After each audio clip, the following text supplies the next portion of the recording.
right, welcome back into the Players Championship Preview. Lauren Rew and Jeff Prosser here with you, 1010XL 92.5 FM. We've talked about the course. Now let's talk about some of the guys who are going to be out there, Jeff.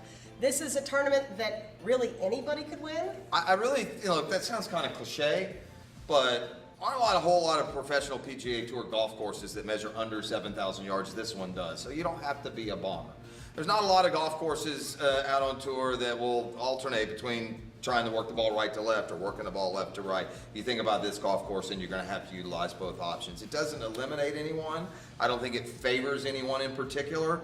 And it's hard to find an off-the-radar guy before the tournament starts because you're talking about the biggest field in golf, yet you look back at this history and it gives you Craig Perks, it gives you Jody Mudd, it gives you Siwoo Kim, who was he before he won here a couple of years ago. So I do think that it adds to the charm of the event. It allows anyone to compete, yet if you look at the history of this event, there's a lot of the winners of the players who also have won majors in their career, and I think that tells you about the standard of golf that it takes to win.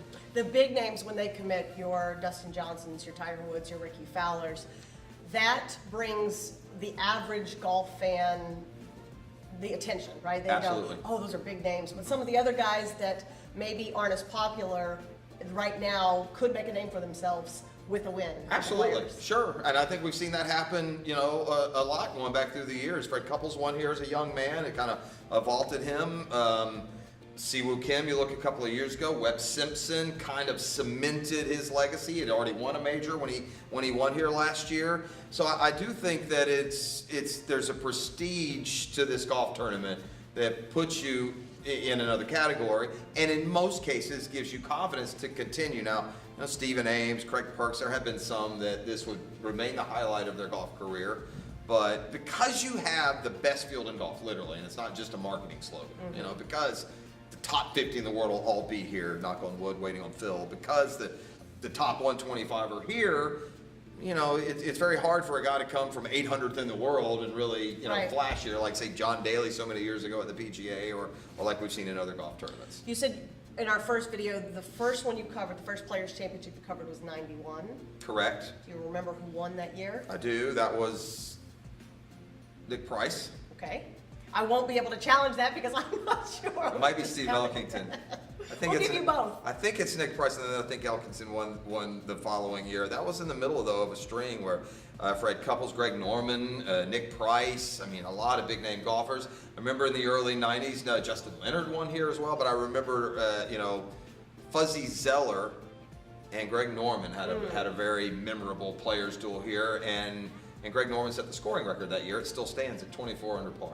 91 to 2019, where we are now, how much has the game changed? And in particular, how do you think the Players' Championship is played differently? You know what?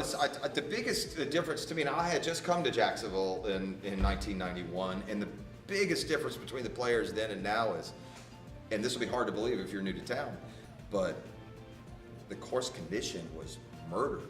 The players revolted to a level where they were talking about not coming back here and playing. They lost the greens some years. It's been the advances in technology is the first thing. The second thing is, when I first came to Jacksonville and covered the players, there was a clubhouse and a golf course. Oh, right. It was not the Taj Mahal it is correct. now. Yeah. Even down to the media center where we do our work. You know where the media center was? You were in the cart barn.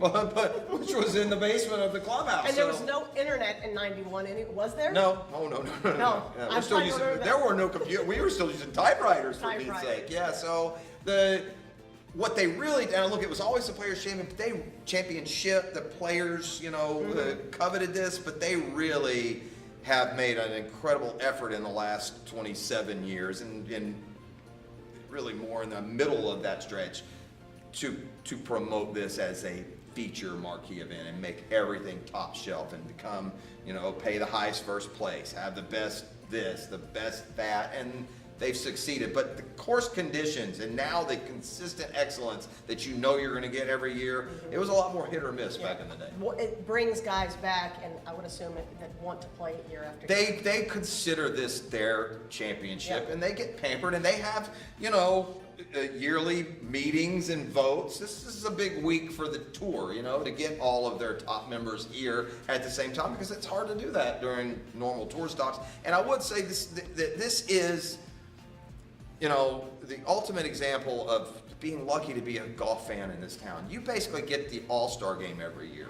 Right. If you're a golf fan in Memphis or Charlotte or one of the thousands of places they play, you hope you'll get Tiger or Dustin or Rory. Maybe you get a couple, but I hope people don't lose sight that if your favorite golfer is, Bubba Watson or, Daniel Berger, you're going to get to see him at the Players, and for the most part, they're going to be here every year. Well, Phil Mickelson is somebody we're still waiting on to find out if he will be attending this year's Players Championship. We'll talk about him and Tiger Woods on our final segment of the Players Championship Preview.